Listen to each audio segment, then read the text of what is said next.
Time is running out in Washington tonight as lawmakers debate on the next coronavirus relief package. KPIX 5's Betty Yu reports on what that means for millions of struggling Americans. Betty? Brian, tens of millions of Americans are in limbo right now. The Republican proposal is expected to include one-time $1,200 checks to many Americans, but it would not renew that full $600 weekly unemployment boost. It's awful. Being in limbo is not knowing, I think, is almost worse. Adam Malley has built his career as a chef, working at the Mandarin Oriental, and most recently as executive chef at Virgin Hotels in San Francisco. But the hotel has been shut down since the early days of the pandemic.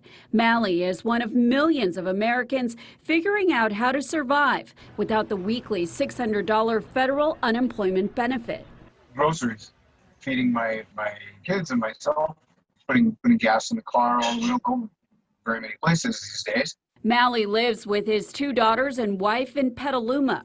White House Chief of Staff Mark Meadows said tomorrow Republicans will unveil a proposal to extend the benefit at a reduced amount. We are going to be prepared on Monday to provide unemployment insurance extension that would be 70% of whatever the wages you were prior to being unemployed. House Democrats passed a bill 2 months ago to extend the $600 payments through January.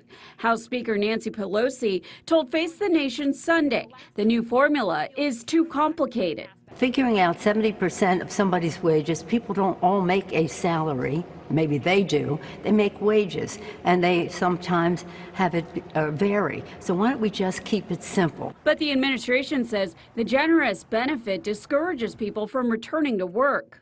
Treasury Secretary Steven Mnuchin has promised a fresh round of one-time $1,200 stimulus checks coming in August. For jobless Americans like Malley, time is running out. Without that weekly boost, his unemployment check drops to $450 a week. But again, not knowing when the next check is coming is difficult because we went through that. We actually were delayed on our last check, and I had to go out theater to pay Paul.